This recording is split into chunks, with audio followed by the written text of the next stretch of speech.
বাংলাদেশে ভারত বিরোধী যে গান্ডু আছে না, এই গান্ডুদের একটা হতাশার জায়গা হইল ভারত কেন আওয়ামী লীগকে সমর্থন করে, কেন বিএনপি কে সমর্থন করে না, কেন জামাতকে সমর্থন করে না, কেনই বা বামপন্থীদেরকে সমর্থন করে না। এই প্রশ্নটা বেশি প্রাসঙ্গিক হয়েছে 2024-এর 5 আগস্টের সেই জঙ্গি অভ্যুত্থান। এই জঙ্গি অভ্যুত্থান পরবর্তী সময়ে এই প্রশ্নটা রাজনৈতিক অঙ্গনে ঘোরপাক খাচ্ছে, ভারত কেন সব সময় আওয়ামী লীগের পক্ষে দাঁড়ায়। বিশেষ করে 5 আগস্টের পর বঙ্গবন্ধু কন্যা শেখ হাসিনাকে ভারত প্রাণে বাঁচিয়েছে, ভারত ওনাকে প্রধানমন্ত্রীর মর্যাদায় আশ্রয় দিয়েছে। এরপর আবার আওয়ামী লীগের অনেক শীর্ষ পর্যায়ের নেতা তাদেরকে আশ্রয় দিয়েছে, রাজনৈতিক আশ্রয়। এগুলা দেখার পর এই গান্ডুদের জলাতঙ্ক শুরু হয়েছে। এই গান্ডুরা বারবার বলছে ভারত শুধু একটা দলের সাথে সম্পর্ক রাখতে চায়, ভারত কেন অন্য দলকে পছন্দ করে না, কেন বিশ্বাস করে না। ভারত কেন বিশ্বাস করবে? বিশ্বাসের জায়গাটা গান্ডুরা রেখেছে, রাখে নাই। যেমন 2001 থেকে 2006 রাখে নাই, ঠিক তেমনি ভাবে 2024-এর 5 আগস্টের পর থেকে রাখে নাই। ভারত সহযোগিতার হাত বাড়িয়ে দিয়েছিল, ভারত বন্ধুত্বের হাত বাড়িয়ে দিয়েছিল, কিন্তু এই গান্ডুরা, এই পাকি বীজরা সেটা নিতে পারে নাই, রক্ষা করতে পারে নাই। এটা কি ভারতের ব্যর্থতা? না, এটা এই গান্ডুদের ব্যর্থতা। যাই হোক, 5 আগস্টের জঙ্গি হামলার পর ভারত শেখ হাসিনাকে আশ্রয় দিয়েছে, আওয়ামী লীগকে আশ্রয় দিয়েছে। এটা কি প্রথমবার হয়েছে? মানে ইতিহাসে এটাই প্রথম, এর আগে হয় নাই? হয়েছে। একদম 71-এর মুক্তিযুদ্ধ থেকে 75 বঙ্গবন্ধু হত্যার পর আওয়ামী লীগকে আশ্রয় দেওয়া, শেখ হাসিনাকে আশ্রয় দেওয়া, শেখ রেহানাকে আশ্রয় দেওয়া, দিয়েছে না? আওয়ামী লীগ স্বাধীনতার পর থেকে যতবার দেশি বিদেশি আন্তর্জাতিক চক্রান্তের শিকার হয়েছে, সংকটে পড়ছে, ঠিক তখন ভারত আমাদের পাশে দাঁড়িয়েছে। ভারত আওয়ামী লীগকে সহায়তা করেছে। শ্রীমতী ইন্দিরা গান্ধী থেকে শুরু করে বর্তমান প্রধানমন্ত্রী নরেন্দ্র মোদী, কংগ্রেস থেকে বিজেপি, সবাই কেন আওয়ামী লীগের পক্ষে? এইটার জন্য বাংলাদেশের গান্ডুদের ঘুম হয় না, মাথা ব্যথা, পেটে ব্যথা, মগজে ব্যথা, গিরায় গিরায় ব্যথা, সর্বাঙ্গে ব্যথা। বিশেষ করে বিএনপির মনে অনেক জ্বালা, কারণ 2014 সালে যখন বিজেপি প্রথমবারের মতো সরকার গঠন করে, প্রধানমন্ত্রী হিসেবে নরেন্দ্র মোদী শপথ নেন, ঠিক সেই সময় বিএনপি ভেবেছিল আওয়ামী লীগের খেলা শেষ, কারণ আওয়ামী লীগকে সহায়তা করে কংগ্রেস ক্ষমতা হারাইছে, বিজেপি ক্ষমতায় আসছে, নরেন্দ্র মোদী প্রধানমন্ত্রী হয়েছে, এখন তো আমাদের খেলা শুরু। অর্থাৎ আওয়ামী লীগকে ভারত ফেলে দেবে, বিএনপিকে কোলে তুলে নিয়ে ক্ষমতায় বসাবে। ঠিক এই জায়গা থেকেই, এই চিন্তা ভাবনা থেকে বিএনপি সারা দেশব্যাপী নরেন্দ্র মোদীর প্রধানমন্ত্রী হওয়ার কারণে মিষ্টি বিতরণ করেছিল, সারা দেশে উৎসব পালন করেছিল। একজন প্রধানমন্ত্রীর জন্য প্রতিবেশী রাষ্ট্র, সেই রাষ্ট্রের বিরোধী দল মিষ্টি বিতরণ করলো। সেই প্রধানমন্ত্রী হওয়ার পর ভারতের সাথে বাংলাদেশের আওয়ামী লীগের আরো সুসম্পর্ক হয়ে গেল। তাহলে বিএনপির জ্বালা যন্ত্রণার জায়গাটা বেশি অস্বাভাবিক না? বর্তমান বাস্তবতায় নরেন্দ্র মোদীর সরকার আওয়ামী লীগের পক্ষে কতটা অবস্থান নিয়েছে সেটা নিশ্চয়ই আপনারা বুঝতে পারছেন।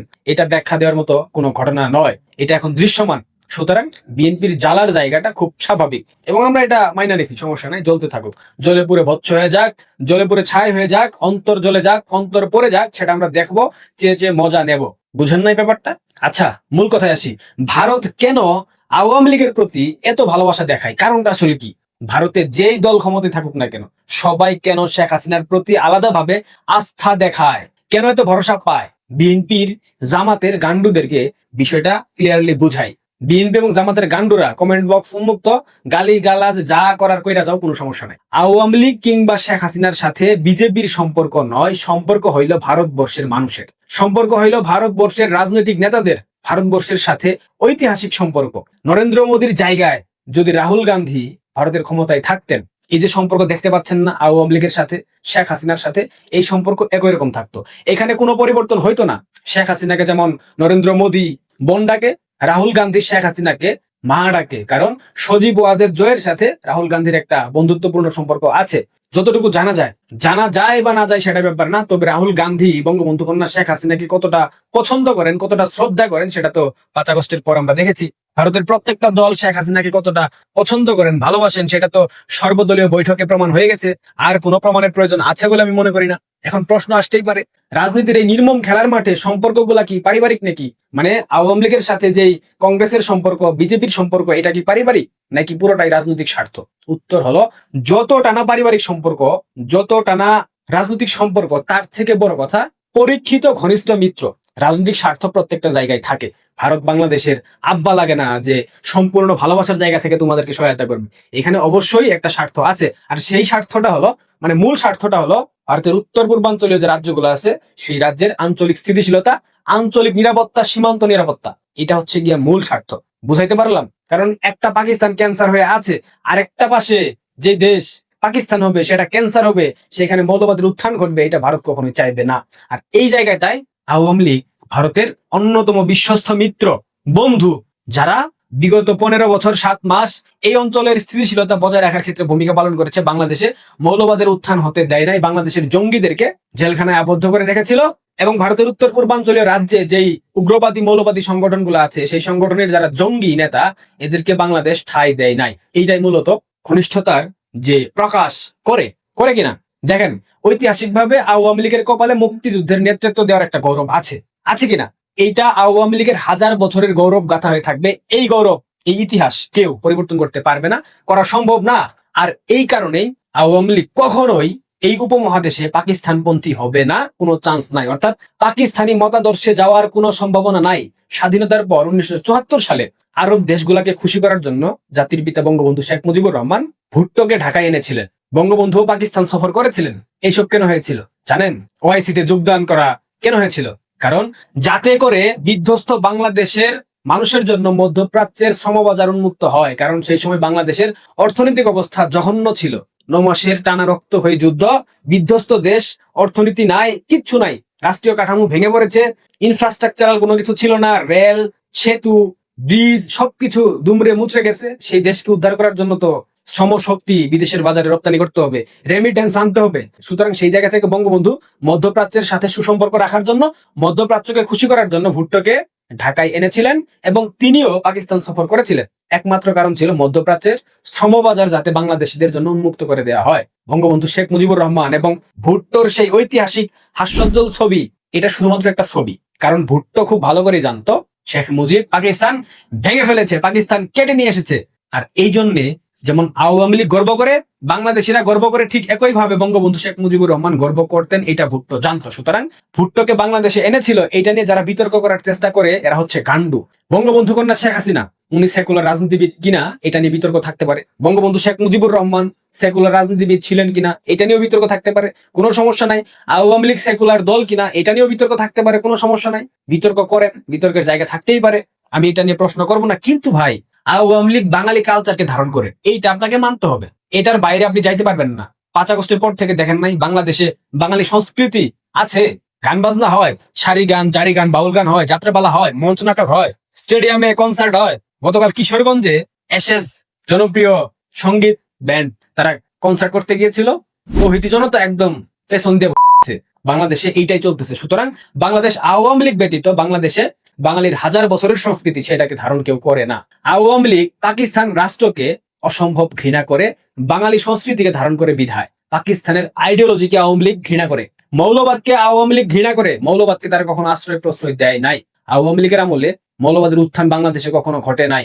বঙ্গবন্ধু শেখ মুজিবুর রহমান থেকে বঙ্গবন্ধু কন্যা শেখ হাসিনা এবং তাদের প্রজন্ম, অর্থাৎ আওয়ামী লীগের রক্ত যত দূর যাবে এই পাকিস্তানের প্রতি তীব্র ক্ষোভ, ঘৃণা, 71 নিয়ে গৌরব, বাঙালি সংস্কৃতির প্রতি একটা টান আমাদের ভেতরে কাজ করবে। আপনি যত কিছু করেন না কেন, যতবার হত্যা করেন না কেন, যতবার ধ্বংস করেন না কেন, সেই ধ্বংসস্তূপ থেকে উঠে দাঁড়িয়ে বলবো জয় বাংলা, জয় বঙ্গবন্ধু। বাঙালি জাতীয়তাবাদ, সমাজতন্ত্র, গণতন্ত্র, ধর্মনিরপেক্ষতা, এখান থেকে আওয়ামী লীগের কোনো প্রজন্মকে আপনি সরিয়ে দিতে পারবেন না, এটা সম্ভব না। ভারতবর্ষের রাজনীতি, ভারতবর্ষের রাজনৈতিক নেতারা এই বিষয়গুলো খুব ভালো করে জানেন। ভারতবাসীরা জানেন তাদের পূর্বাঞ্চলের প্রতিবেশীরা মুসলমান, উপমহাদেশের হিন্দু মুসলমান রাজনীতি অস্বীকার করতে পারবেন না, ভারত অস্বীকার করতে পারবে না। এটাকে অস্বীকার করা যায়? সম্ভব। বাংলাদেশের ভারত বিরোধিতার নেপথ্যে যে হিন্দু বিরোধিতা, এটা আপনি জানেন, আমি জানি, আমরা সবাই জানি। ভারতের রাজনীতিবিদরা জানেন না, ভারতের রাজনৈতিক দল জানে না, ভারতের নীতি নির্ধারক যারা আছেন তারা জানেন না, ভারতের গোয়েন্দা সংস্থা জানেন না, জানেন কিন্তু বলেন না। কারণ সব সত্য প্রকাশ্যে বলা রাজনৈতিক শিষ্টাচারের মধ্যে পড়ে না, এবং এই শিষ্টাচার ভারতবর্ষ চমৎকার ভাবে মেনে চলেন। বাঙালিদের মতো অসভ্য জাতি না তো ভারতীয়রা, এটা তো মানতে হবে। রাজনীতি একটা জটিল বিষয়, তাই সত্যকে গ্রহণ করে ভারতের নিরাপত্তার বিষয়কে মাথায় রাখতে হয়। বিশেষ করে উত্তর পূর্বাঞ্চলীয় যে রাজ্যগুলো আছে, যেগুলোকে বলা হয় 7 সিস্টার্স, এই অঞ্চলের নিরাপত্তার কথা মাথায় রেখে ভারতকে আগাতে হয়। ভারত খুব ভালো করে জানে বাংলাদেশে শেখ মুজিবের দল ছাড়া বাকিরা, যেমন বিএনপি, জামায়াত, পাকিস্তানের সাথে প্রেম করতে দুবার চিন্তা করবে না, প্রয়োজনে শুয়ে পড়বে কাপড় খুলে। এটা ভারত জানে। মনে নাই 10 আগস্ট? মনে নাই উলফার সাথে সুসম্পর্ক? ভুলে গেছে ভারত? এমনকি 24-এর 5 আগস্টের পর কলকাতা দখলের হুমকি, ভারতের জাতীয় সঙ্গীত নিয়ে ব্যঙ্গ করা, ভারতের জাতীয় পতাকা বুয়েটের ক্যাম্পাসের সামনে ফেলে সেটার উপর পা দিয়ে অসম্মান করা, সেভেন সিস্টার্স দখলের হুমকি, চিকেন স্ন্যাক এটা কেটে দেওয়ার হুমকি দিয়েছে না? এগুলা কে দিয়েছে? জামাতিরা, বিএনপিরা, মৌলবাদীরা। শুধু বিএনপি কিংবা জামাত না, বাংলাদেশের পচা দুর্গন্ধযুক্ত যে বাম আছে না, এই বামেরাও পাকিস্তানের কুলে শুয়ে পড়ে। এই বামেরাও পাকিস্তানের কাছে খুলে দিয়ে লেলিনার মার্ক্সবাদ আওড়ায়, এবং এগুলা বাংলাদেশে প্রমাণিত প্রমাণ হয়ে গেছে, একবার না 1000 বার। এগুলা কি ভারত জানে না? এগুলা কি ভারতের অজানা? অজানা নয়, ভারত জানে। বাংলাদেশের পাকিস্তান বিরোধী এবং একমাত্র দেশপ্রেমিক দল হয়েছে বাংলাদেশ আওয়ামী লীগ। শেখ হাসিনা একটা কথা সবসময় বলতেন, মনে আছে আপনাদের? এই দেশ তার বাবা স্বাধীন করেছেন, এই স্বাধীনতার মর্যাদা রাখতে হবে, তিনি কোনো স্বার্থের কাছে দেশ বিক্রি করে দেবেন না। এটাকে দেশপ্রেম না বলে অন্য কিছু বলতে পারবেন? যদিও মৌলবাদী জিহাদি জঙ্গিরা এটাকে ভিন্নভাবে উপস্থাপন করার চেষ্টা করে, কিন্তু লাভ নাই। তিনি যে দেশ বিক্রি করে ক্ষমতায় থাকতে চান নাই সেটার প্রমাণ 2024-এর 5 আগস্ট। তিনি যদি মার্কিনীদের কাছে দেশ বিক্রি করে দিতেন, বাণিজ্য চুক্তি করতেন, যেটা বিএনপি জামাত ইউনুস করেছে, তাহলে ওনাকে ক্ষমতা ছাড়তে হতো না। শেখ হাসিনার সাথে নানা সময় ভারতের মনোমালিন্য হয়েছে, বঙ্গবন্ধু শেখ মুজিবুর রহমানের সাথে হয়েছে। এটা খুব সিম্পল ব্যাপার। দেখেন, আপনার সাথে যার সুসম্পর্ক থাকবে, ভালো সম্পর্ক থাকবে, বন্ধুত্বপূর্ণ সম্পর্ক থাকবে, মিত্র হবেন আপনি, সেইখানে মনোমালিন্য হবে, মান অভিমান হবে, সম্পর্কের পারদ উঠানামা করবে। এটা খুব স্বাভাবিক, এবং এগুলো সাময়িক সময়ের জন্য, দীর্ঘমেয়াদে কিন্তু না।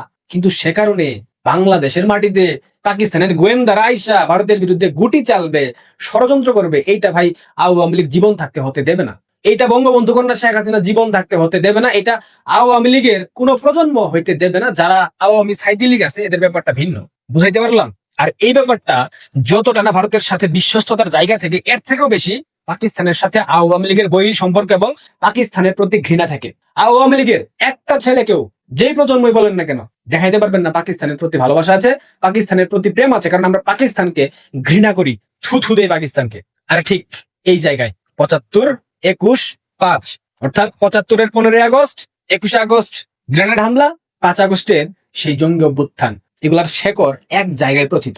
আওয়ামী লীগকে খতম করো মানে বঙ্গবন্ধুর পরিবারকে খতম করো, বাংলাদেশের মাটিকে ভারতের বিরুদ্ধে আরো একটা পাকিস্তান বানিয়ে ফেলো। এইটাই মূলত 2024-এর 5 আগস্টের চক্রান্তের মাধ্যমে করা হয়েছে। 2024 সালের জুলাই আগস্টের জঙ্গি হামলা শেখ হাসিনাকে যেভাবে খুনি, মানবতা বিরোধী অপরাধী এবং আরো নানা ট্যাগ দিয়েছে, এগুলা বাংলাদেশে কোনো গান্ডর মাথা থেকে আসে নাই, এদের মস্তিষ্কে এগুলা কাজ করবে না। এইটা নিঃসন্দেহে আন্তর্জাতিক গোয়েন্দাদের পরিকল্পনা, তাদের গেম। বঙ্গবন্ধুকে হত্যা করার পর তিনি যেমন হিমালয় সম হয়ে গেছেন, পর্বত সম হয়ে গেছেন, একটা মিথ হয়ে উঠেছেন, ঠিক একই ভাবে শেখ হাসিনাকে হত্যা করা হলে তিনিও হবেন হিমালয় সম। বাঙালির ইতিহাসে বঙ্গবন্ধু কন্যা শেখ হাসিনার মতো শাসক আর কখনো আসবেন না, এটা বাংলাদেশের মানুষ বুঝে গেছে। ঠিক তাই পশ্চিমা শক্তি ভেবেছে এমন কিছু করো যাতে শেখ হাসিনাকে সবাই ঘৃণা করে। যদিও তারা ব্যর্থ হয়েছে। বাংলাদেশের বর্তমান রাজনৈতিক বাস্তবতায় শেখ হাসিনা অতীতের যে কোনো সময়ের থেকে বর্তমানে অনেক বেশি জনপ্রিয়। যারা বাংলাদেশে থাকেন তারা খুব ভালো করে জানেন শেখ হাসিনার জনপ্রিয়তা ঠিক কোথায় গিয়ে ঠেকেছে। যাই হোক, ভারতের খেলা কি শেষ হয়ে গেছে? না, ভারতের খেলা শেষ হয় নাই। তবে ভারতের সমস্যা তাদের কপালের লিখন। দেশ ভাগের পর থেকে পূর্ব পাকিস্তান মানে বর্তমান বাংলাদেশে ভারতের বিরুদ্ধে চিরশত্রুতার খেলা ছিল, আছে এবং থাকবে। এখানে একটা নির্দিষ্ট গোষ্ঠী, সবাই না, সবাইকে টেক দেওয়া যাবে না, সবাইকে ভারতের শত্রু বলা যাবে না। এর সমাধান একটাই, বাংলাদেশে পাকিস্তানের প্রতি যাদের রক্তে জাত শত্রুতা বইছে, মুক্তিযুদ্ধ যাদের গর্ব, তারা আর যাই হোক কোনো কিছুতেই পাকিস্তানকে ভারতের বিরুদ্ধে বাংলাদেশের মাটি ব্যবহার করতে দেবে না। সুতরাং এ কারণেই ভারত এই বাংলাদেশে বারবার তাদের নিরাপত্তার জন্য আওয়ামী লীগের পক্ষে লড়াই করছে, ভবিষ্যতেও করে যাবে। বিষয়টা আওয়ামী লীগের সাথে যতটা না আত্মীয়তার সম্পর্ক, বন্ধুত্বের সম্পর্ক, তার থেকেও বেশি ভৌগোলিক বাস্তবতা, রাজনৈতিক বাস্তবতা। আপনারা যারা বাংলাদেশ আওয়ামী লীগের রাজনীতিতে ফেরা নিয়ে সন্দেহ করেন, যারা বলেন আওয়ামী লীগ ফিরতে পারবে না, যারা দেখতে পান আওয়ামী লীগ ফিরতে পারবে না, তাদের দেখে আমি হ্যাঁ করে হাসি। কেন হাসি জানেন?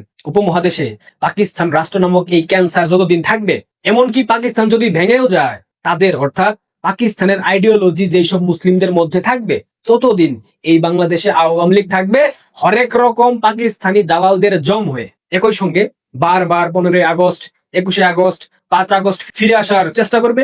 আর আওয়ামী লীগ আরো বেশি শক্তিশালী হবে, ফিনিক্স পাখির মতো ফিরে আসবে। এটা এমন এক খেলা, এই খেলার কোনো সমাপ্তি নাই, দা এন্ড কখনো হবে না। বাংলাদেশে 21 আগস্ট গ্রেনেড হামলা সফল না হওয়ার কারণে মূলত 5 আগস্ট ঘটাতে হয়েছে, এটাই বাস্তবতা। 15 আগস্ট বঙ্গবন্ধুকে হত্যার প্রেক্ষাপট যতবার বলা হয়, ঠিক ততবার হোঁচট খায় একটা প্রশ্নে। সেটা কি জানেন? মানলাম বঙ্গবন্ধু স্বৈরাচার ছিলেন, তাকে একা হত্যা করা হতো সেটা মানতে পারতাম। তার পুরো বংশধরকে কেন হত্যা করা হলো? তাজউদ্দিনকে কেন হত্যা করা হলো? জাতীয় চার নেতা তাদেরকে কেন হত্যা করা হলো? সুতরাং 15 আগস্ট জাতির পিতার হত্যাকাণ্ড অপশাসনের বিরুদ্ধে কোনো অভ্যুত্থান ছিল না। যারা বলে শেখ মুজিব স্বৈরাচারী হয়ে গিয়েছিল, যার কারণে সামরিক অভ্যুত্থানের মাধ্যমে তাকে হত্যা করা হয়েছে, এগুলা ভোগা সালাপ। এটা ছিল শেখ মুজিবের বংশ নির্বংশ করে দাও এই পলিসির একটা অংশ। কারণ শেখ মুজিব পাকিস্তান থেকে ফেলেছে, এটাই শেখ মুজিবের অপরাধ। আর এ কারণেই 15 আগস্ট ঘটানো হয়েছে, 21 আগস্ট ঘটানো হয়েছে, সবশেষ 5 আগস্ট ঘটানো হয়েছে। উদ্দেশ্য একটাই, শেখ পরিবারের সকল উত্তরসূরিকে ধ্বংস করে দাও। শোনেন, বঙ্গবন্ধু শেখ মুজিবের রক্ত গেছে যত দূর তত দূর পাকিস্তানের সাথে আমাদের বৈরিতা থাকবেই। পাকিস্তানের প্রতি মুজিবের রক্ত চিরকাল বৈরিতা করে যাবে। আর আরো 500 বছর পর আমাদের প্রজন্ম, আমাদের পরবর্তী প্রজন্ম পাকিস্তান ভাঙার গৌরব উদযাপন করবে উৎসব মুখর পরিবেশে। আশা করছি বাংলাদেশি জামাতি বিএনপির গান্ডুরা এবার বুঝতে সক্ষম হয়েছে কেন ভারত বাংলাদেশ আওয়ামী লীগের প্রতি এত সহানুভূতি দেখায়, অর্থাৎ বাংলাদেশ আওয়ামী লীগের পক্ষে ভারত কেন অবস্থান নেয়, এটা বুঝাতে পেরেছে। বাংলাদেশি গান্ডুরা, অপেক্ষা করো, সময় তোমাদের ভালো না, তোমাদের শেষের দিকে। হুমকি ধামকি না, এটা রিয়েলিটি। রিয়েলিটি মাইনা নাও। ধন্যবাদ।